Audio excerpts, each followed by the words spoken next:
سلام اے رائے حق کے شہیدو، سلام سلام۔ ہم ہریانوی ادبی کونسل پاکستان کی عورتیں، تمام شعراء پاکستان 6 دسمبر 1965 نے جو یوم دفاع کریا ہماری پاک فوج نے اور اقوام پاکستان نے، ہمارے جوانوں نے اور عام عوام نے جو ملکی دفاع کریا اور ملک کی دفاع کر دے اپنی جاننا کا نذرانہ پیش کریا، ان تمام شہداء نے ہم خراج عقیدت پیش کرا سا۔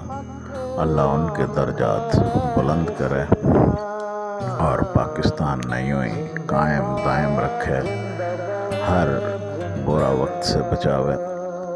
اور نوجوانوں، میرے دوستو، ہمارا یہ پیغام ہے کہ وطن عزیز کی خاطر کسی بھی قسم کی قربانی ستم دریغ نہ کریو، کیونکہ جس ٹائم بھی وقت ہم نے پکارا ہے اس ٹائم ہم نے جو ہے حاضر ہو جانا ہے، کیونکہ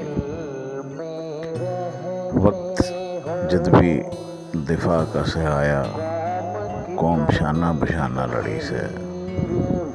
اے وطن کے بہادر جوانوں، قوم گیل تھارے کھڑی سے، قوم گیل تھارے کھڑی سے۔